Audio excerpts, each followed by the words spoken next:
அன்பெனும் பிடியுள் அகப்படும் மலையே இது நான் கடவுள். தமிழகத்தில் கடவுள் நம்பிக்கை மற்றும் வழிபாட்டு முறைகள் பற்றி நடத்தப்பட்ட ஒரு பிரம்மாண்டமான கருத்து கணிப்பு முடிவுகள். இந்த நிகழ்ச்சியில் நம்ம நிகழ்ச்சி முதல் நாள்ல இருந்து 8500 அப்படிங்கிற ஒரு பிரம்மாண்டமான ஒரு சாம்பிள் சைஸை தமிழ்நாடு முழுக்க எடுத்து வைத்து கடவுள் நம்பிக்கை உங்களுக்கு இருக்கா, நம்பிக்கை இருக்குன்னா எதற்காக கடவுளை நம்புகிறீர்கள் என்று சொன்னால் என்ன கடவுளிடம் பிரார்த்திக்கிறீர்கள், எவ்வளவு நேரம் பிரார்த்திக்கிறீங்கன்னு சொல்லி ஒரு பிரம்மாண்டமான ஒரு கருத்து கணிப்பை நாங்கள் எடுத்து வச்சிருக்கிறோம். அதன்படி கடந்த 4 நாட்களாக கடவுள் இருக்கிறார், அவர் மீது எங்களுக்கு நம்பிக்கை இருக்கு அப்படின்னு சொல்லி 93% பேர் தமிழகத்தில் சொல்லியிருக்காங்க. 7% பேர் மட்டும்தான் கடவுளை நாங்கள் நம்பவில்லை அப்படின்னு சொல்லியிருக்காங்க. அதுலேயும் சிலர் கடவுளை நாங்கள் பார்த்ததில்லை அப்படிங்கிற ஒரு பிரதானமான ஒரு காரணத்தை சொல்லியிருக்காங்க. அதனால் அவர்கள் அந்த 7% பேர்லையும் கூட கடவுளை பார்த்து விட்டால் அல்லது கடவுளை உணர்ந்து விட்டால் அவர்களும் இந்த பக்கம் வந்துருவாங்க அப்படிங்கிற ஒரு கருத்தையும் நாம் இந்த நிகழ்ச்சியின் வாயிலாக முன்வைத்தோம். இந்த நிகழ்ச்சியில் இன்னைக்கு நம்ம பார்க்க போகிற ஒரு முக்கியமான விஷயம், பிரார்த்தனைகள் அப்படிங்கிறது கடவுளை சேருவதற்கு தான் என்று சொன்னாலும் கூட கடவுளை அடைவதற்கான வழிகள் என்னென்னலாம் இருக்குது, தமிழ்நாட்டு மக்கள் அந்த வழிகளில் எதை பின்பற்றுகிறார்கள் அப்படிங்கிறத பற்றி பேச போகிறோம். அதை பற்றி விரிவாக பேசுவதற்காக நம் அரங்கத்திற்கு நம்மோடு இந்த பிரம்மாண்டமான கருத்து கணிப்பை எடுத்துக் கொடுத்த கிறிஸ் இன்ஃபோ மீடியாவினுடைய திரு அருண் கிருஷ்ணமூர்த்தி நம்மோடு இணைகிறார். வணக்கம் திரு அருண் கிருஷ்ணமூர்த்தி. அதுபோல உளவியல் நிபுணர் திரு வெங்கடேஷ் அவர்கள் நம்மோடு இணைகிறார்கள். வணக்கம் சார். அதே போல ஆன்மீக ஆர்வலர் திரு நட்ராஜ் அவர்கள் நம்மோடு இணைகிறார்கள். வணக்கம் ஐயா. இப்போ கடவுளை அடைவது ஏன் அப்படிங்கிறதுக்கு தமிழ்நாட்டு மக்கள் ஒரு பதிலை சொல்லியிருக்காங்க. அது கருத்து கணிப்பு வாயிலாக எடுத்து சொல்ல போகிறோம். ஐயா கிட்ட கேட்கலான்னு ஆரம்பிக்கலாம்னு நினைக்கிறேன். கடவுளை அடைவதற்கான வழிகள் அப்படிங்கிறது என்னென்னலாம் இருக்கு? கடவுளை அடைவதற்கான வழிகள் அப்படிங்கிறதுக்கு இன்னும் கொஞ்சம் கரெக்டாக சொல்ல போனோம்னா, கடவுளுடைய அருளை பெறுவது எப்படிங்கிறதா அதை இருக்க முடியும். அடைவதுங்கிறது சாமி செய்யறதுக்கு யாரும் நினைக்க மாட்டாங்க, அவனுக்கு கஷ்டம் தீரணும் அப்படி தான் வருவாங்க. ஸோ கடவுள் அருளை பெறுவது எப்படி அப்படின்னு தான் போகணும். அதுக்கு நம்ம பெரியவங்க சொல்லிருக்க வழி 4: சரியை, கிரியை, யோகம், ஞானம். தொண்டு செய்வது, தியானம் பண்ணுறது, பூஜை பண்ணுறது, அதுக்கு பிறகு நம்ம மேல்நிலை தியானம் பண்ணுறது, அதுலேருந்து ஞானம். இது 4 வழி சொல்லி கொடுத்துருக்காங்க மக்கள். கோயிலுக்கு போய் வழிபாடு பண்ணுறது, தேவார திருவாசகம் படிக்கிறது, பூஜை பண்ணுறது, இப்படி ஒவ்வொரு நாளாக கொண்டு போகும்போது நம்ம அடைய முடியும். இதில் ஏதாவது ஒரு வழி இருந்தால் போதும். ஏதாவது ஒன்று போதும், 4மே பின்பற்ற வேண்டியதே இல்லை. இதில் ஞான சம்பந்தர் ஒரு வழி, திருநாவுக்கரசர் ஒரு வழி, சுந்தரமூர்த்தி ஒரு வழி, மாணிக்க ஒரு வழி. நீங்கள் சொன்னீங்க இல்லையா, அன்பன் வழி மலையே, அதை பண்ணது மாணிக்க வாசகர். ஞானத்தில் அப்படியே போயிட்டாங்க. நிச்சயமாக கடவுளை அடைவதற்கு பல்வேறு வழிகள் இருப்பினும் ஒவ்வொருத்தரும் ஒவ்வொரு வழியில் கடவுள் அடைகிறாங்க அப்படிங்கிறது உண்மையான ஒரு தத்ரூபமான ஒரு விஷயமாக இருந்தாலும் கூட தமிழ்நாட்டு மக்கள் கடவுளை எவ்வாறு அடைகிறார்கள் அல்லது கடவுளுடைய அருளை பெறுவதற்கு அவர்கள் எதெல்லாம் செய்கிறார்கள் என்பது பற்றிய கருத்து கணிப்பு முடிவுகள் உங்கள் கண்முன்னால் வரப்போகிறது. தமிழ்நாட்டு மக்கள் எதற்காக கடவுளை பிரார்த்திக்கிறார்கள் என்று கேட்டிருந்தோம். அதே போல தமிழ்நாட்டு மக்கள் எப்படியெல்லாம் கடவுளை பிரார்த்திக்கிறார்கள், எப்படியெல்லாம் கடவுளுடைய அருளை பெறுவதற்காக வேண்டுகிறார்கள் என்பதை உங்கள் கண்முன்னால் பார்க்கலாம். கோயிலுக்கு செல்வது, தினசரி பிரார்த்தனை, காணிக்கை செலுத்துவது, மந்திரங்களை உச்சரிப்பது நல்ல செயல்களின் வழியாக அப்படின்னு சொல்றாரு. ஐயா சொன்ன மாதிரி தொண்டுகள் செய்வது அப்படிங்கிறது இந்த நல்ல செயல்களின் வழியாக அப்படிங்கிறத நம்ம எடுத்துக்கலாம். கோயிலுக்கு செல்வது ஐயா சொல்லலை, பட் கோயிலுக்கு செல்வதுங்கிறது பிரதானமான ஒரு எண்ணிக்கையில் முதல் நம்பரில் இருக்குது. இப்போ கோயிலுக்கு செல்வதன் மூலமாகத்தான் கடவுளை அடைய முடியும் என்று சொன்னால் எல்லாருக்கும் அந்த வாய்ப்புகள் கிடைக்காது என்றாலும் கூட அதைத்தான் பெரும்பான்மையான மக்கள் சொல்லியிருக்காங்க. இனி இந்த ரிசல்ட்டினுடைய மக்கள் என்ன சொல்லியிருக்காங்க, இதனுடைய எண்ணிக்கைகள் என்னென்ன வரப்போகுது அப்படிங்கிறத பார்க்கலாம்.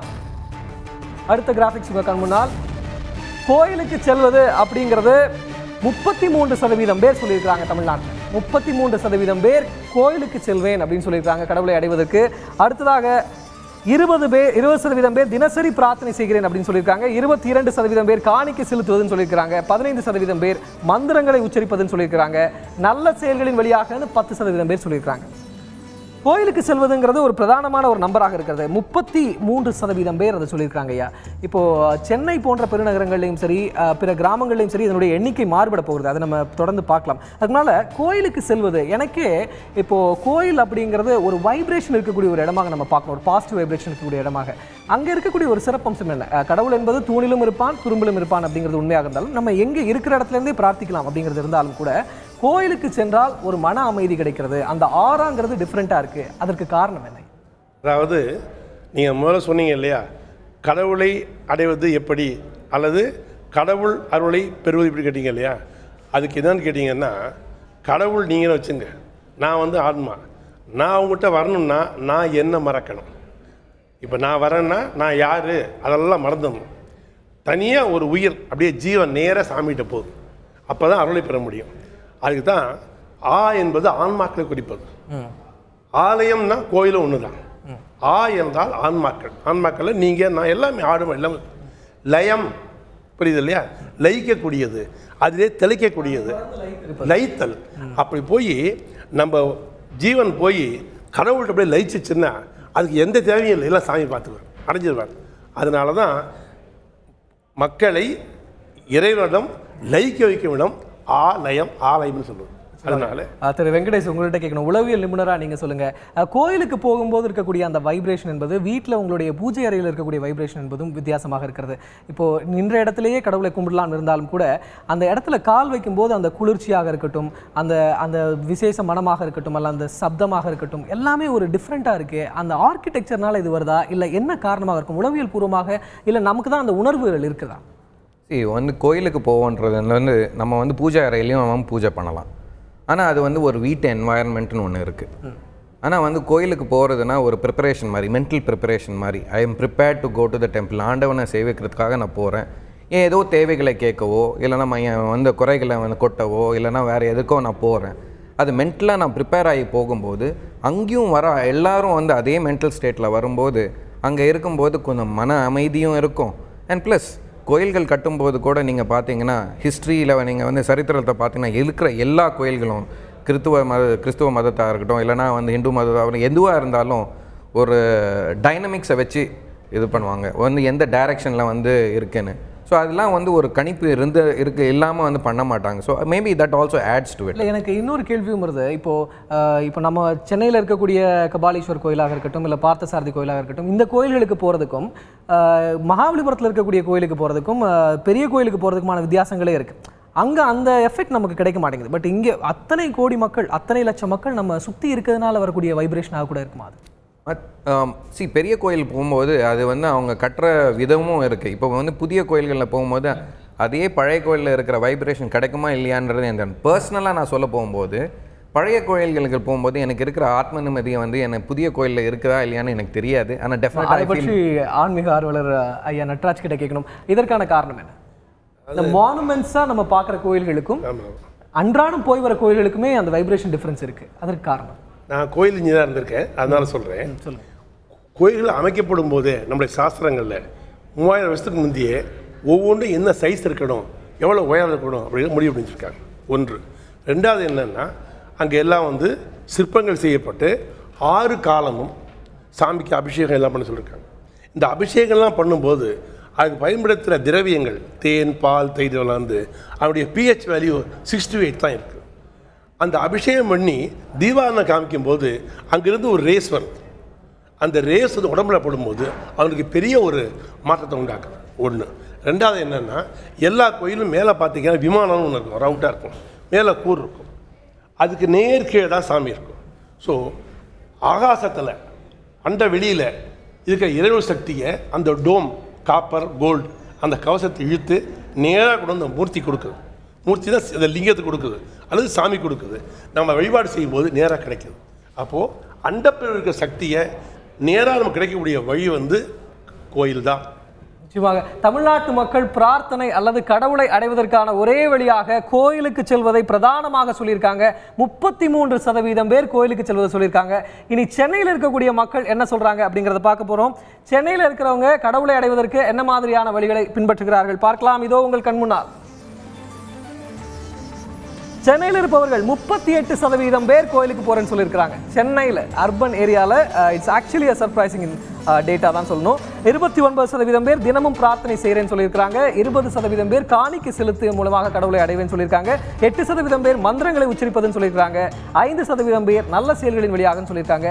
சென்னை மாதிரியான ஒரு பெருநகரத்தில் கோயிலுக்கு செல்வதை 38% பேர் ஆதரிக்கிறாங்க.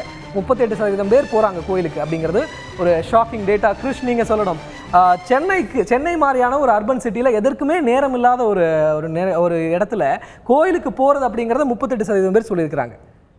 சார் சொன்னார் எப்படி ஒரு பைண்டிங், ஃபஸ்ட் டே ப்ரோக்ராம்லேயும் நம்ம இதை பற்றி பேசினோம், ஒரு பைண்டிங் எஃபெக்ட். அதுதான் இது பல பேர் எங்ககிட்ட சொன்ன ரிசல்ட்.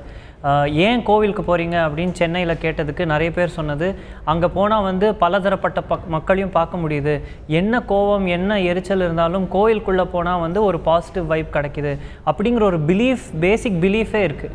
அது மட்டும் இல்லாமல் இங்கே இருக்கக்கூடிய கபாலீஸ்வரரோ பார்த்தசாரதியோ மருந்தீஸ்வரரோ இந்த கோவில்களுக்கு அந்த கோவில் தேர் அப்போ நடக்கிற கூட்டத்திலலாம் பார்த்தீங்கன்னா நிறைய பேர் வராங்க. ஏன்னா இது வந்து ஒரு கார்னிவல், ஒரு ஃபெஸ்டிவிட்டி, அதை செலிப்ரேட் பண்ணுறதுக்கே கூடங்களாக தான் கோயில்கள் வடிவமைக்கப்பட்டிருக்கிறது அப்படிங்கிறது நிச்சயமாக இதுக்கு ஒரு காரணமாகவும் எடுத்துக்கலாம். இனி அடுத்ததாக சென்னையில் இருக்கக்கூடியவங்களை பார்த்தோம். இனி மற்ற பிற நகரங்களில் எப்படி கடவுளை அடைகிறார்கள், இந்த கோவிலுக்கு போவதனுடைய எண்ணிக்கை எப்படி இருக்கிறது, மற்ற எண்ணிக்கைகள்லாம் எப்படி இருக்குது அப்படிங்கிறத பார்க்க போகிறோம். இன்னைக்கு சிட்டிஸில், அதாவது சென்னை, மதுரை, கோவை, திருச்சி போன்ற பெருநகரங்களில் கடவுளை அடைவது அல்லது கடவுளுடைய அருளை பெறுவதற்காக மக்கள் என்ன மாதிரியான இடங்களுக்கு அல்லது என்ன மாதிரியான பிரார்த்தனைகளை எங்கிருந்தெல்லாம் செய்கிறார்கள் அப்படிங்கிறத பற்றியான ஒரு கருத்து கணிப்பு எடுத்திருந்தோம். பெருநகரங்களுடைய முடிவுகள் இதோ உங்கள் கண்முன்னாடி. கோயிலுக்கு செல்வது அப்படிங்கிறது 32% பேர் சொல்லியிருக்கிறாங்க.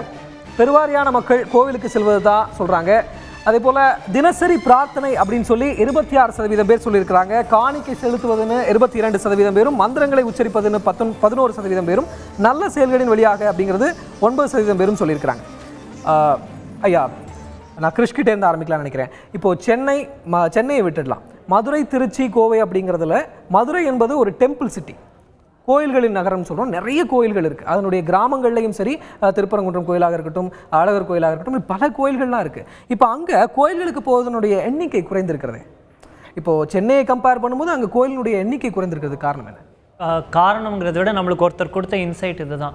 நிறைய கோவில் இருக்கிறதுனால, அடிக்கடி கோயிலுக்கு போகிறதுனால வேறு வழிமுறைகளையும் தேட ஆரம்பிச்சிட்டாங்க சாமி அடையிறதுக்கு அப்படின்னு.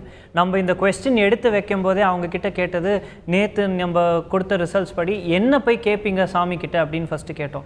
அடுத்ததான் நம்ம கேட்ட கேள்வி வந்து, எப்படி நீங்கள் வந்து சாமியை அடையிறீங்கன்னு நினைக்கிறீங்க அப்படின்னு கேட்டதுக்கு தான் இந்த பதில்லாம் வந்தது. இல்லை, இப்போ மயிலாப்பூரில் இருக்கிறவங்க நிச்சயமாக கபாலீஸ்வரர் கோயிலுக்கு அதிகமாக போயிருப்பாங்களா அப்படின்னு கேட்டால், அசோக் நகரில் இருக்கவங்க அதிகமாக போயிருப்பாங்க. அந்த பக்கத்தில் இருக்கும்போது அதனுடைய அருமை தெரியலங்கிற ஒரு விஷயம். அருமை தெரியலங்கிறத விட சாய்ஸஸ் இருக்கிறதுனால எக்ஸ்பெரிமெண்ட் இன்னும் நிறைய பண்றாங்கங்கிறது தான். எக்ஸ்பெரிமெண்ட்னா புரியல. ஸோ இப்போ கோவிலுக்கு போறதை மட்டும் வச்சுக்காம வேற என்னெல்லாம் வழிமுறைகள் இருக்குமோ அதெல்லாம் அவங்க தேடி போறாங்கங்கிறது தான் இந்த ரிசல்ட்டோட இது.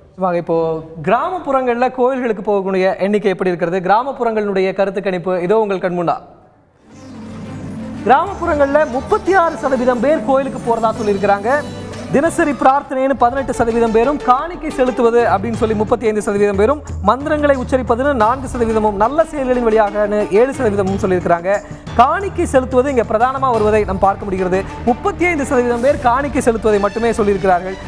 ஐயா, இப்போ கிராமப்புறங்களில் காணிக்கை செலுத்துவதில் மக்கள் அதிகமான ஈடுபாடு காட்டுறாங்க. நகர்ப்புறங்களில் காணிக்கையை விட கோயில்களுக்கு போனால் போதும் அப்படிங்கிற அந்த ஆறா போதும்னு நினைக்கிறாங்க. ஆனால் காணிக்கைகள் கிராமப்புறங்களில் அதிகமாக இருப்பதற்கான காரணம் என்ன? ஆரம்ப காலத்துலேருந்து தமிழ்நாட்டு பழக்கம் என்னன்னு கேட்டிங்கன்னா, எங்கள் வயலில் விளையிறதில் ஒரு பகுதியை கோயிலுக்கு கொடுப்போம், சாமி கொடுப்போம் அப்படிங்கிற எண்ணம் வந்து மக்களுக்கு இருக்குது. அப்போது அந்த காணிக்கைங்கிறது பணமாகவும் இருக்கலாம், பொருளாகவும் இருக்கலாம். கிராமங்களில் வயல் தான் இருக்கும். அதனால் நம்ம வீட்டில் விளைஞ்சு சாமிக்கு போடணும் அப்படிங்கிற எண்ணம் அதுதான் நல்லதுன்னு நினச்சி அவங்க செய்கிறாங்க.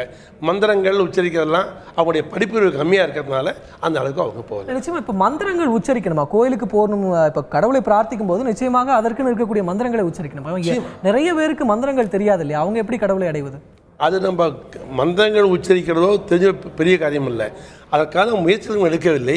அந்த பாலமாக யாரும் இல்லை, அதுக்கு வந்து சொல்லிக் கொடுக்க யாரும் ஆள் இல்லை. அதனால நிச்சயமாக நம்மளுடைய கருத்து கணிப்புல மந்திரங்களை உச்சரிப்பது அப்படிங்கிறது குறைந்து கொண்டே வருவதை நம்ம பார்க்க முடியுது. இப்போ தமிழ்நாடு முழுக்க ஒட்டுமொத்தமாக 15% பேர் தான் மந்திரங்களை உச்சரிக்கிறதா சொல்றாங்க. சென்னையில் 8% அது குறைந்து விட்டது, மந்திரங்களுடைய எண்ணிக்கை குறைந்து விட்டது. சிட்டிஸ்லன்னு பார்க்கும்போது பெருநகரங்களில் கூட 11% தான் இருக்கு. கிராமங்களில் இன்னமும் அதிகமாக குறைந்து விட்டது. 4% மட்டுமே மந்திரங்கள் அப்படிங்கிறது வருது. இப்போ நான் கோயிலுக்கு போகிறது அந்த மந்திரங்கள்ன்றது அதிகமாக சமஸ்கிருத ஸ்லோகங்களாகத்தான் இருக்கும். இப்போ ஃபாரினர்ஸ் எல்லாம் கூட கோயில்களுக்கு வராங்க, அவங்களுடைய லாங்குவேஜில் எந்த லாங்குவேஜில் வேணால் கடவுளை பிரார்த்திக்கலாம். பண்ணலாம், எதுவும் பண்ணலாம், அது கொடுத்தது தானே, எதுவும் பண்ணலாம். கண்டிப்பாக. இப்போ இனி அடுத்ததாக ஆண்கள் கடவுளை பிரார்த்திக்கிறார்கள். ஆண்கள் கடவுளை அடைவதற்கான வழிகள் என்ன என்பது பற்றி பார்க்க போகிறோம். ஆண்களுடைய எண்ணிக்கை, கருத்து கணிப்பு எண்ணிக்கை 46% பேர் கோயிலுக்கு போறோம்னு சொல்லியிருக்கிறாங்க. 26% பேர் தினசரி பிரார்த்தனை சொல்லியிருக்கிறாங்க. காணிக்கை செலுத்துவது 13%, மந்திரங்களை உச்சரிப்பது 3%, நல்ல செயல்களின் வழியாக அப்படின்னு சொல்லி 12% சொல்லியிருக்கிறாங்க. ஆண்களுடைய எண்ணிக்கையில் அதிகமாக இருப்பது கோயிலுக்கு செல்வது. இங்கே நோட் பண்ண வேண்டிய ஒரு முக்கியமான விஷயம், கோயிலுக்கு செல்வது ஆண்களுடைய எண்ணிக்கையில் அதிகமாக இருக்கிறது. இனி பெண்களுடைய எண்ணிக்கை பார்க்கலாம். பெண்களுடைய எண்ணிக்கையில் 41% பேர் தான் கோயிலுக்கு போகிறதா சொல்லியிருக்காங்க. ஆண்கள் 46% சொல்லியிருந்தாங்க, பெண்கள் 41% தான் சொல்லியிருக்காங்க. தினசரி பிரார்த்தனையில் பெண்கள் 14% பேர் சொல்லியிருக்காங்க. காணிக்கை செலுத்துவதை பெண்கள் 15% மட்டுமே சொல்லியிருக்காங்க. மந்திரங்களை உச்சரிப்பது 17, நல்ல செயல்களின் வழியாக அப்படிங்கிறது 13% இருக்கிறது. இப்போ இதில் 2 கான்ட்ராஸ்டிங் விஷயங்கள் இருக்கிறது. ஆண்கள் 46% பேர் கோயிலுக்கு போகிறதா சொல்லியிருக்காங்க, பெண்கள் 41% பேர் தான் சொல்லியிருக்காங்க.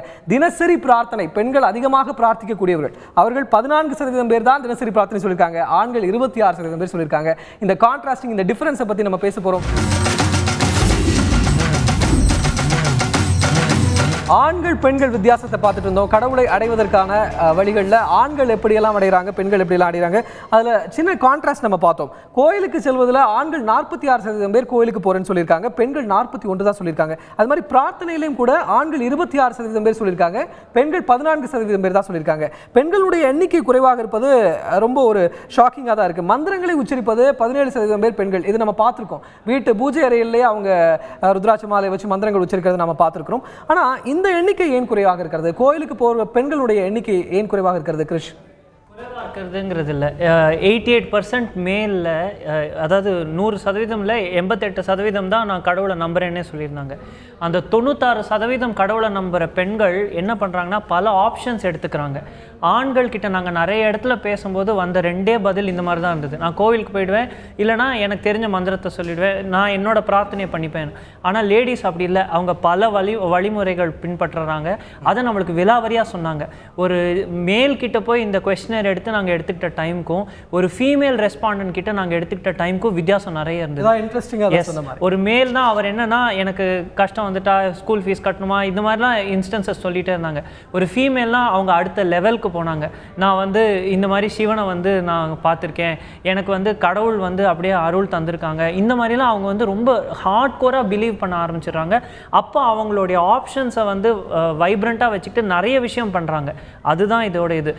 ஆண்களை விட பெண்கள் கோயில் கம்மியாக போகிறாங்கங்கிறத விட பெண்கள் வந்து ஆண்களை விட பல வகைகளில் தங்களை ஈடுபடுத்திக்கிறாங்கிறது தான் இந்த சர்வே. கடவுள் நம்பிக்கை அந்த எண்ணிக்கையில் பெண்களோட எண்ணிக்கை அதிகமாக இருக்கிறது. ஆனால் கோயிலுக்கு செல்றது, வீட்டை விட்டு வெளியே போய் கோயிலுக்கு செல்றது அப்படிங்கிறது தான் எண்ணிக்கை குறைவாக இருக்கு அப்படின்னு சொல்றீங்க. ஐயா, நீங்க எதோ சொல்ல வந்தீங்க. அதாவது ஆண்களுக்கு கோயிலுக்கு போகிறது ரொம்ப ஈஸி. வேலை பார்க்குற இடத்துலையோ தொழில் பார்க்க டக்கு வண்டி எடுத்துட்டு போயிடுவாங்க. ஆக்சசிபிலிட்டி ஈஸியாக இருக்கு. பெண்களுக்கு வீட்டை விட்டு பெண்கள் வந்து குழந்தைய வச்சுட்டு போட முடியாது, வண்டி டிராஃபிக் ரொம்ப அதிகம். அதுதான் வந்து கோயிலுக்கு போகிறதுக்கு குறைவான ஒரு காரணம். இனி அடுத்ததாக வயது வாரியாக கடவுளை அடைவது எப்படி என்ற கருத்து கணிப்பை மக்களிடம் கேட்டிருந்தோம். வயது வாரியாக அதனுடைய பிரிவினை பார்க்கலாம். கோயிலுக்கு செல்வது அப்படின்னு 18 to 25 வயதுக்குட்பட்டவர்கள் கோயிலுக்கு செல்வது வெறும் 19% பேர் தான் சொல்லியிருக்காங்க. நல்ல செயல்களின் வழியாக அப்படின்னு சொல்லி 44% பேர் சொல்லியிருக்காங்க. அதிகமான எண்ணிக்கை நல்ல செயல்களுக்கு தான் அதிகமாக இருக்குது. தினசரி பிரார்த்தனைங்கிறது 23% இருக்கிறது. காணிக்கை செலுத்துவது அப்படின்னு 8% பேர் சொல்லியிருக்காங்க.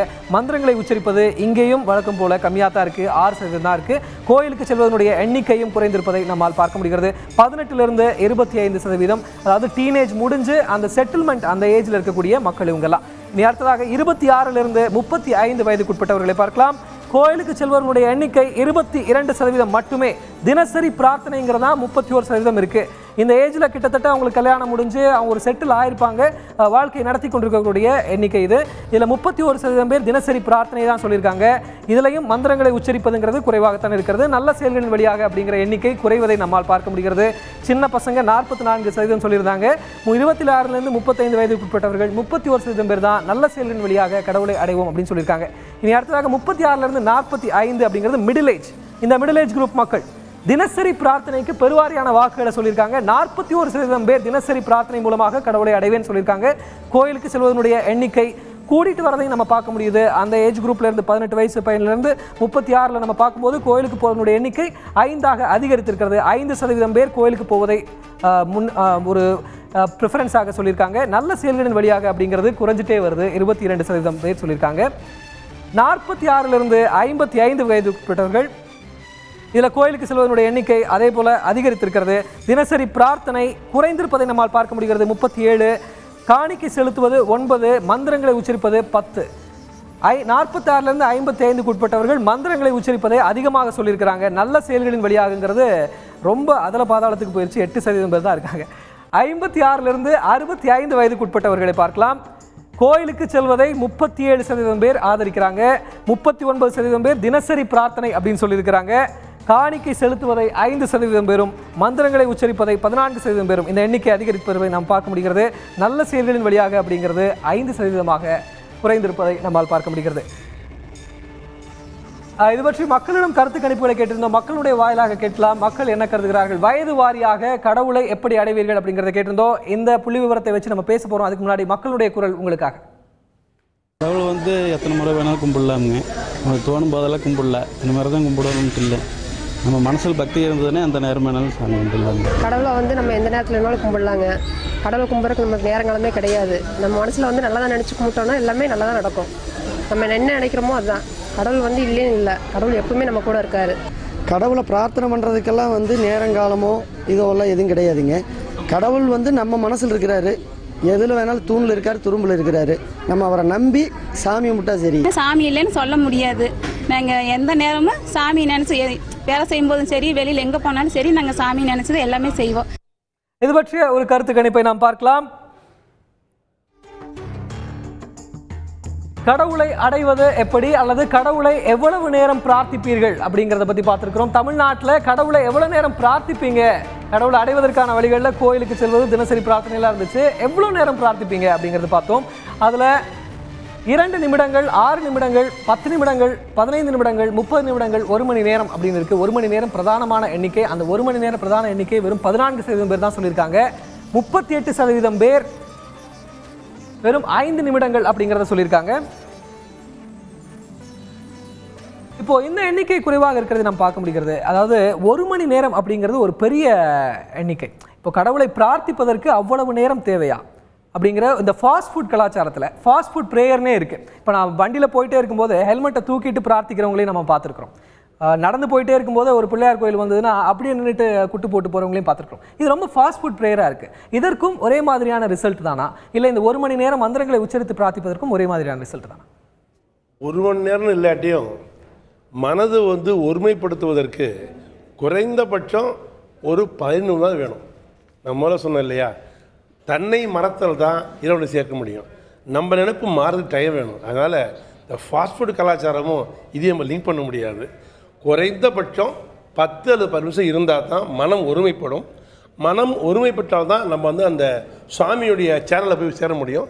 அதுக்கப்புறம் தான் அருள் கிடைக்கும். இல்லை, இப்போ கோயில்களுக்கு போகும்போது கூட ஒரு 5 நிமிஷம் உட்காந்துட்டு போங்கன்னு சொல்கிறாங்களே, அது இதுக்கு அது நீங்கள் சொல்கிற காரணம் அது என்ன காரணம் கேட்டிங்கன்னா, உள்ளே போய் சுற்றிட்டு வந்துடுறோம். சாமியெல்லாம் பார்த்தாச்சு, கண் பார்க்குது, காது வந்து இந்த இசையெல்லாம் கேட்குது. ஆனால் அதை அப்படியே டைஜஸ்ட் பண்ணி உள்ளே கொண்டு போகணும். 5 நிமிஷம் உட்காந்து தியானம் பண்ணணும். அதை தான் உட்கார சொன்னாங்க, மெடிடேஷன் பண்ணணும். அந்த 5 நிமிஷம் அதை அப்படியே கண்ணால் பார்த்ததை உள்ளே கொண்டு போய் மனசுக்குள்ள கொண்டு போகணும். அதுக்கு தான் உட்கார சொல்கிறேன். உளவியல் நிபுணர், நீங்கள் சொல்லணும், எவ்வளோ நேரம் பிரார்த்திக்கலாம் சொல்லுங்கள். It's a difficult question.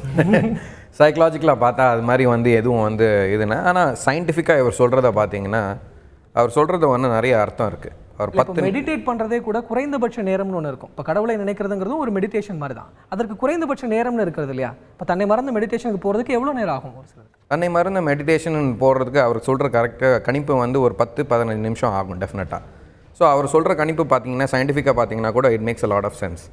இப்போ பார்த்தீங்கன்னா வந்து ஒரு மெடிடேஷன் இருக்கும்போது மெடிடேஷன்ற கான்செப்டே என்னன்னா, இருக்கிற உலகத்தை நான் விட்டுட்டு நான் ஒரே ஒரு single point of origin pointless origin அது மாதிரி போகிறது. ஸோ அது மாதிரி இருக்கும்போது என் வந்து முதல்ல வந்து கண்ணு மூடுறது ஏன்னா என் விஷுவல் க்யூஸை நான் ஷட் பண்ணுறேன். அப்புறம் வந்து நான் ஆடிட்டரி க்யூஸ், எனக்கு காதில் கேட்குறதெல்லாம் வந்து ஷட் பண்ணுறதுக்கு எனக்கு கொஞ்சம் டைம் ஆகும். அந்த டைமில் வந்து எனக்கு டெஃபினட்டாக ஃபேன் ஓடுறது, ஏசி ஓடுறது, இல்லைன்னா யாருனா பேசுகிறது, யாருனா வந்து செல்ஃபோன் அடிக்கிறது காமனாக இருக்கிறது. ஸோ அது மாதிரிலாம் இருக்கிற எல்லா சத்தங்களையும் நான் மெதுவாக வந்து மைனஸ் பண்ணி வரதுக்கு டெஃபினட்டாக வந்து மினிமம் பாரபட்சமாக வந்து ஒரு 10-15 நிமிஷம் டெஃபினட்டாக மனசை கட்டுப்படுத்த ஒரு 15 நிமிஷம் மினிமம் தேவைப்படும். டெஃபினட்டாக இருக்கும். ஆனால் நம்மளுடைய எண்ணிக்கையில் பார்க்கும்போது 2 நிமிஷம் அப்படிங்கிறது தான் பிரதான எண்ணிக்கையாக இருக்குது, 34% பேர். இப்போ சென்னையில் இருக்கக்கூடிய மக்கள் எவ்வளவு நேரம் பிரார்த்திக்கிறாங்க அப்படிங்கிற ஒரு கேள்வி வருது. இந்த ஃபாஸ்ட் ஃபுட் ப்ரேயர்னு சொன்னவே இது சென்னைக்கு தான் பொருந்தும். சென்னையில் இருக்கக்கூடிய மக்கள் எவ்வளவு நேரம் பிரார்த்திக்கிறார்கள்? சென்னை வாசிகள் எவ்வளவு நேரம் பிரார்த்தனை செய்கிறாங்க அப்படிங்கிற ஒரு கேள்வியை இடைவேளைக்கு முன்னால் வச்சுருந்தோம். அது பற்றிய கருத்து கணிப்பு முடிவு இதோ உங்கள் கண் முன்னால். வண்டியில் போயிட்டு இருக்கிறச்சியும் நம்ம சேவிச்சுட்டே ப்ரே பண்ணிகிட்டே போகலாம், ஸ்லோகம் சொல்லிகிட்டே போகலாம். ஒவ்வொருத்தரும் ஒரு மாதிரி ப்ரே பண்ணலாம். வீட்டில் நம்ம எதான விசேஷம்னா மெயினாக நிறையா நேரம் ஸ்பெண்ட் பண்ணி நம்ம சேவிப்போம். இல்லைன்னா ஒரு 5 மினிட்ஸ் ஆனால் கடவுளுக்கு நம்ம ஸ்பெண்ட் பண்ணணும் டெய்லி. டெய்லி ஈவினிங் ஒரு 6 மணிக்கு விளக்கு ஏற்றுறதுல அதெல்லாம் ஒரு நல்ல விஷயம் தானே. சாமி கிட்ட போய் பூஜை ரூமில் போய் சாமி கும்பிடுறது அப்படிலாம் இல்லை. எப்போனா எனக்கு என்ன தோணுச்சுன்னா ஐசே சாய்ராம் சாய்ராம் சொல்லுவேன். அவ்வளோதான் ப்ரேயர். இட்ஸ்னா ஸ்லோகம் சொல்லிட்டு அந்த மாதிரி எல்லாம் கிடையாது. சென்னை மக்களுடைய கருத்துக்களை பார்த்தோம். இனி கருத்து கணிப்பு முடிவுகளாக பார்க்க போகிறோம். சென்னை மக்கள் எவ்வளவு நேரம் பிரார்த்தனை செய்கிறாங்க அப்படிங்கிற முடிவு இதோ உங்கள் கண் முன்னால். 2 நிமிடம் அப்படிங்கிறதுக்கு தான் பெருவாரியான ஓட்டுகள் வந்திருக்கு. 28% பேர் 2 நிமிடம் அப்படின்னு சொல்லியிருக்கிறாங்க. 30% பேர் 5 நிமிஷம் அப்படின்னு சொல்லியிருக்காங்க. சென்னை மக்கள் 5 நிமிஷமும் பிரார்த்தனை செய்கிறாங்க. 30% பேர் 10 நிமிஷம் அப்படிங்கிறது 18%, 15 நிமிடம் அப்படின்னு சொல்வது 12%, 30 நிமிடங்கள் அப்படின்னு சொல்றது 1%, 1 மணி நேரம் அப்படிங்கிறதுக்கு யாருமே வாக்குகளை சொல்லலை, 0% இருக்கிறது. 1 மணி நேரம் அப்படிங்கிறது ஒரு பெரிய நம்பர் அப்படிங்கிறத நம்ம பார்க்க முடிகிறது. சென்னை மக்கள் அதிகமாக சொன்னது 5 நிமிடம் அப்படின்னு சொல்லியிருக்காங்க. 5 நிமிடம் சென்னை மக்கள் பிரார்த்திக்கிறாங்க.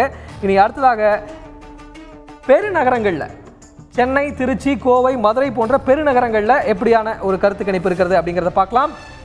இனி 2 நிமிடம் என்பது 28% பேர் சொல்லியிருக்கிறாங்க. 30% பேர் 5 நிமிடமும், 18% பேர் 10 நிமிடமும், 12% பேர் 15 நிமிடமும், 1% பேர் 30 நிமிடமும், 0% பேர் 1 ஹவரும் சொல்லியிருக்காங்க. நிச்சயமாக இதுவும் ஒரு சிட்டியில் இருக்கக்கூடிய லைஃப் அப்படிங்கிறதுனால இந்த 5 நிமிஷம் அப்படிங்கிறது பிரதான கேட்டகரியாக இருக்குது. சென்னையில் வெறும் 2 நிமிஷம் தான் அப்படிங்கிறதுக்கு பெரிய நம்பர்ஸ் இருந்தது, 34 இருந்தது. சிட்டியில் 5 நிமிஷம் பிரார்த்திக்கிறவங்களுடைய எண்ணிக்கை அதிகமாக இருக்கிறது. இனி அடுத்ததாக பெருநகரங்களுடைய மக்கள் என்ன சொல்லியிருக்காங்க அப்படிங்கிறத அவங்க வாயிலே கேட்கலாம். வீட்டுக்கு உள்ளே போனோன்னா சாமி கும்பிட்டு தான் உள்ளே போவேன். வரும்போது சாமி கும்பிட்டு தான், போகும்போது சாமி கும்பிட்டு தான் வீட்டுக்குள்ளே போவேன். மேக்ஸிமம் ஒரு 5 நிமிஷம் நின்று கும்பிட்டு தான் போவேன். இருந்தால் ஒரு 5 நிமிஷம் சாமி கும்பிடுவேன். அவ்வளோதான். கோயிலுக்கு போயிட்டு எல்லா சாமியும் கும்பிட்டு வர டைம் தான். ஒரு 10 நிமிஷம் கடலில் கும்பிடுவேன். சிவன் கூட போய் கும்பிடுவேன். அவ்வளோதான். தினைக்கும் கும்பிடுவேன் சாமி. ஆனால் சனிக்கிழமை மட்டும் ஆஞ்சநேயர் கோயிலுக்கு தினைக்கும் வாரம் அங்கே போயிடுவேன். இனி கிராமப்புற மக்கள் என்ன மாதிரியான எவ்வளவு நேரம் பிரார்த்தனை செய்கிறாங்க அப்படிங்கிற கருத்து கணிப்பை முன்வைத்திருந்தோம். அதனுடைய கருத்து கணிப்பு முடிவுகள் இதோ உங்கள் கண் முன்னால். 2 நிமிடம் அப்படிங்கிறது வெறும் 6% தான். 2 நிமிடம் தான் சென்னையில் பிரதான நம்பராக இருந்துச்சு. 29% பேர் 5 நிமிஷம்னு சொல்லியிருக்காங்க. 10 நிமிஷம்னு சொன்னவங்க 28% பேர், 15 நிமிஷம்னு சொன்னவங்க 22% பேர், அதே போல் 30 நிமிஷம்னு சொன்னவங்க 6%, 1 மணி நேரம் சொன்னவங்க 1%, நாட் டெய்லிலாம் பிரார்த்திக்க மாட்டேன்னு சொன்னவங்களுடைய எண்ணிக்கை 8% இருக்கிறது. இதில் அந்த 1 மணி நேரம் அப்படிங்கிறது இந்த கிராமப்புறங்களில் 1% கூடியிருக்கிறது. 1 மணி நேரமும் உட்கார்ந்து பிரார்த்தனை செய்கிறார்கள் கிராமப்புறங்களில் அப்படிங்கிறது இங்கே நோட் பண்ண வேண்டிய ஒரு முக்கியமான விஷயம். ஐயா, இப்போ கிராமப்புறங்களில் 1 மணி நேரத்துக்கு பிரார்த்தனை நடக்கிறது அப்படின்னு சொல்கிறாங்க. இப்போது இதுக்கு என்ன காரணம்? அது மாதிரி கிராமப்புறங்கள் அப்படின்னு சொன்னாலே ஒரு கோயில் இல்லாத ஊரில் குடியிருக்க வேணாம் அப்படின்ற ஒரு பழமொழியும் உண்டு. அப்போது ஒவ்வொரு தெருவுக்குமே கோயில்கள் இருக்கக்கூடிய கிராமங்கள்லாம் இருக்கு. இப்போ 1 மணி நேரம் என்பது அவர்களுக்கு நேரம் இருக்கிறதா? கிராமப்புறங்களில் இருக்கவங்களுக்கு நேரம் இருக்கிறது, நிறைய நேரம் இருக்கிறது. ஏன்னா 7 மணிக்கு மேலே ஈவினிங் மேலே வந்து அங்கே லைஃப் வந்து ஒன்றும் ஆக்டிவிட்டி கிடையாது. அதனால் போய் அவங்க கோயிலில் உட்காந்துருவாங்க. ஆனால் 1 மணி நேரம் பிரார்த்தனை பண்ணுறாங்கிறது ஒரு நியூஸாக தான் இருக்குது. 1 மணி நேரம் உங்களுக்கே நியூஸாக தான் நியூஸ் தான். ஏன்னா நானும் கிராமத்தில் நிறைய பார்த்துருக்கேன். இந்த ஸ்டாட்டிஸ்டிக்ஸே கொஞ்சம் இடிக்குது. கிருஷ்ண நீங்கள் தான் சொல்ல ஸ்டாட்டிஸ்டிக்ஸ் இடிக்குதுன்னு சொல்லிட்டு இதோட ஜஸ்டிஃபிகேஷனே அவர் சொன்னதே தான். திருநெல்வேலியில் அந்த ஊர் பக்கத்தில் கேட்டப்போ நாங்கள் எல்லோரும் எங்கள் கோவிலில் தான் இருப்போம், அப்போ கோவிலில் இருப்போம், அங்கே விளையாடிட்டு இருப்போம். நாங்கள் கேட்டோம், சரி அப்போ அது 1 hour ப்ரேயர் இல்லையே, இவர் கேட்டதே தான் கேட்டோம். இல்லை நாங்கள் வந்து அங்கே இருந்து 8 to 9 மணி சிவனுக்கு வந்து அந்த அபிஷேகம் பண்ணி அவருக்கு நெய்வேத்தியம் வச்சு திருப்பி எல்லாம் பண்ணி முடிக்கிற வரைக்கும் அவங்க கோவிலேருந்து எல்லாம் தூக்கி வைக்கிற அந்த மாதிரி ஒரு க்ரௌடும் இருக்காங்க. இல்லை, இப்போ இது பிரார்த்தனை நேரம் அப்படிங்கிறது நான் கண்ணை மூடி பிரார்த்திக்கிற நேரம் தானா, இல்லை கோயிலில் செலவிடுவதும் பிரார்த்தனை நேரத்தில்? அவங்க வந்து அதை கடவுளோட ஸ்பெண்ட் பண்ணுற டைம் இருக்கு இல்லையா, அந்த கடவுளோட ஸ்பெண்ட் பண்ணுற டைம், விளையாடுற டைமோ பிரசாதம் சாப்பிட்ற டைமோ இல்லை, அந்த கடவுளோட அந்த பூஜையில் இருந்து தங்கி இருந்து கடைசியில் அந்த ஆர்த்தி எல்லாம் பார்த்துட்டு நட சாத்தும் போது கிளம்புற ஒரு எக்ஸ்ப்ளனேஷனில் இருந்து எங்கள் வீட்டில் பூஜை நடக்கும், இப்போ ஐயப்ப சுவாமிக்கு பூஜை நடக்கும், ஆஞ்சநேயருக்கு பூஜை நடக்கும் அப்படின்னு சொன்ன க்ரௌட் எல்லாம் தான் இது. நிச்சயமாக. இனி ஆண்கள் எவ்வளவு நேரம் பிரார்த்திக்கிறார்கள் அப்படிங்கிற ஒரு $1 மில்லியன் கொஸ்டின். ஆண்களுக்கு இதற்கெல்லாம் நேரம் இருக்கிறதா பிரார்த்திப்பதற்கு? இல்லை கேட்டால் ஜென்ரலாக சொல்லுவாங்க ஆண்கள் தம் மீசில மண்ணு ஓட்டலைங்கிறதுக்காக நான் பிரார்த்தனையெல்லாம் செய்ய மாட்டேன் அப்படின்னு சொல்லக்கூடிய ஆண்களை நம்ம பார்த்துருக்கிறோம். இனி ஆண்களுடைய கருத்து கணிப்பு, ஆண்கள் எவ்வளவு நேரம் பிரார்த்திக்கிறார்கள், அந்த கருத்து கணிப்பு முடிவு இதோ உங்கள் கண் முன்னால். 19% பேர் 2 நிமிடங்கள் பிரார்த்திப்பேன்னு சொல்லியிருக்காங்க. 34% பேர் 5 நிமிடங்கள் பிரார்த்திப்பேன்னு சொல்லியிருக்காங்க. 10 நிமிஷத்துக்கு பிரார்த்திகளுடைய எண்ணிக்கை வந்து 15% இருக்கிறது.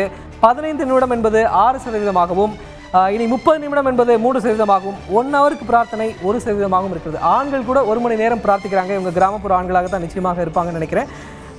இனி ஃபீமேல், அதாவது பெண்களுடைய பிரார்த்தனை நேரம் எப்படி இருக்கிறதுன்னு பார்க்கலாம். ஆண்களுடைய பிரார்த்தனை நேரம் பார்த்துட்டோம். 5 நிமிடம் என்பது பிரதானமாக இருந்தது. பெண்களுடைய பிரார்த்தனை நேரம் பற்றிய கருத்து கணிப்பு இதோ உங்கள் கண் முன்னால். பெண்கள் 40% பேர் 5 நிமிடம் பிரார்த்திப்பேன்னு சொல்லியிருக்காங்க. 7% பேர் நான் டெய்லிலாம் பிரார்த்திக்கிறது இல்லைன்னு சொல்லியிருக்காங்க. ஆண்களில் 22% பேர் நான் டெய்லி பிரார்த்திக்கிறது இல்லை அப்படின்னு சொல்லியிருந்தாங்க. அதையும் நம்ம இங்கே நோட் பண்ண வேண்டியிருக்கு. பெண்கள் 10 நிமிடம் பிரார்த்திக்கிறாங்க, 15 நிமிடம் பிரார்த்திக்கிறாங்க, 30 நிமிடம் கூட பிரார்த்திக்கிறாங்க. 1 மணி நேர பிரார்த்தனை 3% உயர்ந்திருக்கிறது. நிச்சயமா சார், இப்போ ஆண்களுடைய பிரார்த்தனை பார்க்கும்போது நாட் டெய்லி, அதாவது டெய்லி பிரார்த்திக்கிறது இல்லை, தினந்தோறும் பிரார்த்திக்கிறது இல்லை அப்படின்னு சொல்கிறாங்க 22% பேர். பெண்கள் வந்து 7% பேர் தினந்தோறும் பிரார்த்திக்கிறது இல்லைன்னு சொல்கிறாங்க. இப்போ ஆண்கள் நமக்கு கேட்கவே வேண்டாம். நிறைய பேர் இதை ஒரு சின்ன ஒரு ப்ரெஸ்டீஜ் இஷ்யூவாக கூட பார்க்குறாங்க. நான் கோயிலுக்கு போகிறதெல்லாம் ஒரு ப்ரெஸ்டீஜ் இஷ்யூவாக பார்க்கக்கூடிய ஆண்கள்லாம் நம்ம பார்க்க முடியுது. இப்போது இந்த மாதிரியான உளவியல் ஆண்களுக்கு ஏன் அந்த மாதிரியான ஒரு உளவியல்? பேசிக்காக வந்து ஆண்களுக்கு இருக்கிற டைம் ஃபேக்டரும் ஒன்றும் இல்லை. மெயினாக வந்து பார்த்திங்கன்னா ப்ரைமரி பிரெட் வின்னர்னால் ஒரு குடும்பத்துக்கு வந்து குடும்ப தலைவனாக இருக்கும்போது அவங்க குடும்பத்துக்கு சம்பாரித்து வர வந்து பொறுப்புகளும் ஆண்களுக்கு இருக்குது. ஸோ காலையில் நீங்கள் பார்த்தீங்கன்னா அவங்களுக்கு வந்து நீங்கள் சொன்ன 5 மினிட்ஸ் தான் டைம் இருக்கும். இல்லைன்னா சாயங்காலம் வந்து அவங்க ஆஃபீஸ் முடிச்சுட்டு வந்தால் இருக்கிற 5 மினிட்ஸ் இருக்கலாம். வந்து நம்ம வந்து கலாச்சாரத்தில் வந்து டியூஸ்டேஸ் இல்லைனா ஃப்ரைடே வந்து கோயிலுக்கு போகிற இதுவாக இருக்கும். மேபி அந்த கான்செப்டில் வந்து மேபி அவங்க டைம் வந்து ஆண்டவனுக்கு வந்து ஒதுக்குற டைம் கொஞ்சம் கம்மியாக இருக்கலாம், அதனால இருக்கலாம். இல்லை, பட் தன்னுடைய நலனுக்காகத்தான் பிரார்த்திக்கிறாங்க. அதை சொல்கிறதுல சில ஆண்கள் வந்து தயக்கம் காட்டுவது எதற்காக? அது வந்து சொல்ல வேண்டிய அவசியம் கிடையாது. ஆண்டவன்றது வந்து மனசில் இருந்தால் போதும்ல. அதை சொல்லி நான் இது கோயிலுக்கு போகிறேன்றது வந்து ஒரு ஸ்டேட்டஸ் சிம்பிளாக இருக்கணும்னு அவசியம் கிடையாது. இட்ஸ் ஜஸ்ட் பர்சனல் எஃபெக்ட் தானே. ஐ ஃபீல் பர்சனல் அபவுட் காட்னா ஆண்டவனுக்கு நானும் வந்து எனக்கு ஆண்டவனுக்கு இருக்கிற கனெக்ஷன் வந்து ஒரு பர்சனல் கனெக்ஷன். ஸோ யாரும் வந்து அதை பிரைவசியாக உணர்றாங்க இல்லையா? ஆண்கள் வந்து பிரார்த்தனை பிரைவசியாக உணர்றாங்க, பகிரங்கமாக வெளியே சொல்வது. ஜெனடிக்காக பார்த்தீங்கன்னா ஆண்கள் வந்து எமோட்டிவாக இருக்க மாட்டாங்க, பெண்கள் வந்து எமோட்டிவாக இருப்பாங்க. வந்து ஆண்டவனோட வந்து பிரார்த்திக்கிறது வந்து பார்த்தீங்கன்னா பெண்களோட எமோஷ்னல் டச் அதை வெளிப்படுத்துகிற வந்து முறைகளும் வேறு மாதிரி இருக்கலாம். ஆண்கள் வந்து அவ்வளோ எமோஷ்னலாக இருக்கிறது இல்லாதனால மேபி அதை வந்து அவங்க எக்ஸ்பிரஸ் பண்ணாமல் இருக்கலாம். பயாலஜிக்கலாகவே அந்த டிஃப்ரென்ஸ் அங்கேயே வந்து ஜெனடிக்காகவே நம்ம டியூன் ஆகிருக்கும். நிச்சயமாக. இனி அடுத்ததாக எவ்வளவு நேரம் பிரார்த்திக்கிறாங்க அப்படிங்கிறதுல வயது வாரியான ஒரு கருத்து கணிப்பையும் நாம் எடுத்திருந்தோம். வயது வாரியான கருத்து கணிப்பு முடிவுகள் இது உங்கள் கண் முன்னால். 18 வயதிலிருந்து 25 வயதுக்குட்பட்டவர்கள் 44% பேர் 2 நிமிடமும், 41% பேர் 5 நிமிடமும், 8% பேர் 10 நிமிடமும், 1% பேர் 15 நிமிடமும், 1 ஹவர் அப்படிங்கிற எண்ணிக்கை பூஜ்ஜியமாகத்தான் இருக்கிறது இந்த இடத்துலையும். 44% பேர் 2 நிமிடம் பிரார்த்திக்கிறார்கள். 26லிருந்து 35 வயதுக்குட்பட்டவர்களுடைய எண்ணிக்கை பார்க்கலாம். அடுத்ததாக இந்த செட்டில்மெண்ட் ஏஜ் அப்படிங்கிறதுல பிரார்த்தனையினுடைய எண்ணிக்கை குறைந்திருப்பதை நாம் பார்க்க முடிகிறது. 2 நிமிடம் அப்படிங்கிறதுல அவங்க 41% பேர் தான் இருக்காங்க. 5 நிமிடம் பிரார்த்திகளுடைய எண்ணிக்கை 42 இருக்கிறது. இந்த இடத்துலையும் 1 ஹவர் அப்படிங்கிறதும் குறைந்திருக்கிறது. நாட் டெய்லிலாம் நான் பிரார்த்திக்க மாட்டேன்னு சொல்கிறவங்களுடைய எண்ணிக்கை 5% இருக்கிறது. இந்த இடத்துலாக 36லிருந்து 45% பேருடைய எண்ணிக்கை பார்க்கலாம். இது மிடில் ஏஜில் 10 நிமிஷம் வரைக்கும் பிரார்த்திக்கிறாங்க. 26% பேர் பிரார்த்திக்கிறாங்க. நாட் டெய்லிங்கிற எண்ணிக்கை இங்கே அதிகரித்திருப்பது ஒரு ஷாக்கிங்கான ஒரு ரிப்போர்ட் தான். ஒரு மிடில் ஏஜில் டெய்லி பிரார்த்திக்கிறது இல்லை அப்படிங்கிறது அதிகரித்திருக்கிறது. 46லிருந்து 55 வயதுக்குட்பட்டவர்களை பார்க்கலாம். இதில் 1 ஹவர்ன்ற எண்ணிக்கை இங்கே தான் வந்து தன்னுடைய அக்கௌண்ட்டே ஆரம்பிக்குது. 4% பேர் 1 மணி நேரம் பிரார்த்திக்கிறாங்க. 46லிருந்து 55 வயதுக்குட்பட்டவர்கள். இதில் 14% பேர் 10 நிமிடம்லாம் பிரார்த்திக்கிறாங்க. பிரதான எண்ணிக்கையில் 15 நிமிஷம் அப்படிங்கிறது வருது. பிரார்த்தனை நேரம் என்பது இந்த வயதுக்குட்பட்டவர்களில் அதிகரிப்பதை நாம் பார்க்க முடிகிறது. இனி அடுத்தது 56லிருந்து 65 வயதுக்குட்பட்டவர்களை பார்க்கலாம். இதில் 1 ஹவர்ங்கிறது குறைந்திருக்கிறது, 1 மணி நேரம் என்பது குறைந்திருக்கிறது, 30 நிமிடம் என்பது அதிகரித்திருக்கிறது. பிரதான எண்ணிக்கை 10 நிமிடத்திற்கு கொடுக்கப்பட்டிருக்கிறது. 19% பேர் 15 நிமிஷம் பிரார்த்திக்கிறதாக சொல்லியிருக்காங்க. இந்த பிரார்த்தனை நேரம் வயது வாரியாக அதிகரித்து கொண்டே போவதற்கான காரணங்களை கேட்கலாம். ஐயா, பிரார்த்தனை நேரம் என்பது இந்த மிடில் ஏஜை காட்டிலும் அடுத்த குரூப்பான 46லிருந்து 55 வயதுக்குட்பட்டவர்களில் 32% பேர் 15 நிமிஷத்தை சொல்லியிருக்கிறாங்க. அந்த அக்கௌண்ட்டே அவங்க அப்போ தான் ஆரம்பிக்கிறாங்க, இந்த 1 மணி நேர பிரார்த்தனையே. ஸோ இந்த வயது வாரியாக போக போக பிரார்த்தனை நேரங்கள் அதிகரித்து கொண்டே போகுது. இது இந்த ரிட்டையர்மெண்ட் லைஃப் அப்படிங்கிறவங்களுக்கு வந்து ஒரு பீஸ்ஃபுல்லான லைஃப்பில் பிரார்த்தனையும் அவருடைய ரொட்டீனாக எடுத்துக்கொண்டிருக்கிறார்களா? காரணம் என்னென்னா, உங்களை மாதிரி சின்ன வயசில் வந்து ஆக்டிவாக வேலை செய்யணும், தியானம் பண்ணுறது கொஞ்சம் டயத்தை வேஸ்ட் பண்ணுறாங்க ஒரு கருத்து மனசுக்குள்ளே போயிடலாம். ரைட்டு தப்பு வேறு விஷயம். அந்த 30-35 கொஞ்சம் தியானத்துக்கு உள்ளே போகிறான்.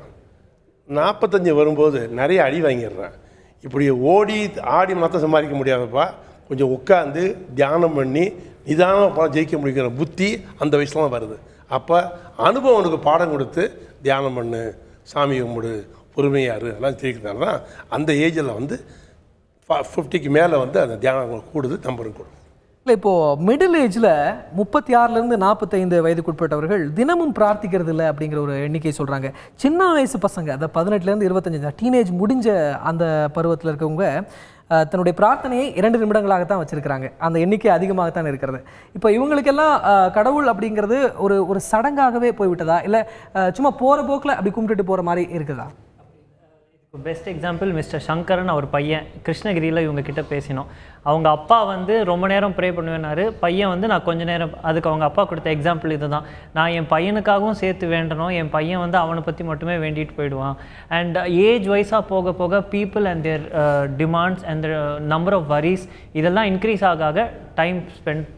உளவியல் நிபுணராக நீங்கள் சொல்லணும், வயது வாரியாக வயது அதிகரிக்க பக்தியினுடைய நம்பிக்கை என்பது அதிகரித்து கொண்டே போகிறதா? நான் இன்னொரு ஆங்கிள்லேருந்து பேசுகிறேன்.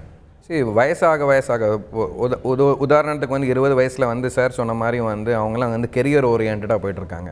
கெரியர் ஓரியன்டாக போகும்போது அவங்களுக்கு வந்து கடவுள் நம்பிக்கை மீதி எல்லாம் வந்து செகண்டரி ஸ்டாண்டில் வருது. அது 2வது ஸ்தானத்தில் வரும்போது தேவை. ஆனால் வந்து இவ்வளோ டைம் கொடுக்கணுன்றதோட அவங்களுக்கு வேறு தேவைகள் ஜாஸ்தி ப்ரையாரிட்டி இருக்குது.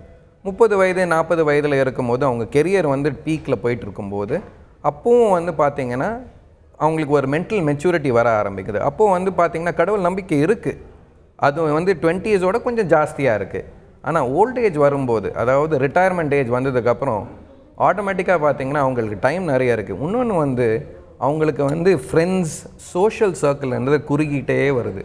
நிச்சயமாக சமூக கூடங்களாகத்தான் நம்முடைய ஆலயங்கள் வடிவமைக்கப்பட்டிருக்கின்றன. திருவிழாக்கள் கூட அந்தந்த பகுதி மக்கள் ஒன்று கூடி கொண்டாட வேண்டும், அந்த பிரச்சனைகள் எல்லாம், ஜாதி மத பிரச்சனைகள் எல்லாம் விட்டு ஒன்று கூடி கொண்டாட வேண்டும் என்பதற்காகத்தான் திருவிழாக்களை கூட வடிவமைக்கப்பட்டிருக்கின்றன. என்ற அடிப்படையில் பிரார்த்தனைகளுக்கு மக்கள் செலவழிக்கக்கூடிய நேரம் என்பது குறைவாக இருந்தாலும் தன்னுடைய மன அமைதிக்காக பிரார்த்திப்பவர்களுடைய எண்ணிக்கையும் அதிகரிப்பதாக இருப்பதாலே அவங்க போகிற போக்கில், அதாவது தன்னுடைய இருப்பிடத்திலே இருந்து கூட பிரார்த்திகளுடைய எண்ணிக்கையும் அதிகரித்திருப்பதை நாம் பார்க்க முடிந்தது. கோயிலுக்கு செல்வர்களுடைய எண்ணிக்கை அதிகரித்திருக்கிறது, ஆண்களுடைய எண்ணிக்கை பெண்களை காட்டிலும் அதிகரித்திருக்கக்கூடிய ஒரு ஷாக்கான ஒரு ரிப்போர்ட் தான். நிச்சயமாக அது ஒரு இன்ட்ரெஸ்டிங்கான ஒரு ரிப்போர்ட் தான். இன்னைக்கு நிகழ்ச்சி மிகவும் சுவாரஸ்யமாக சென்றது என்று நம்புகிறோம். இந்த நிகழ்ச்சியில் கலந்து கொண்டு தன்னுடைய கருத்துக்களை பகிர்ந்து கொண்ட அனைவருக்கும் எங்களுடைய நன்றிகளை தெரிவித்துக் கொள்கிறோம். பார்த்து கொண்டிருக்கக்கூடிய நேயர்களுக்கும் எங்களுடைய நன்றிகளை தெரிவித்துக் கொண்டு இந்த நிகழ்ச்சியை நிறைவு செய்கிறோம். நன்றி, வணக்கம்.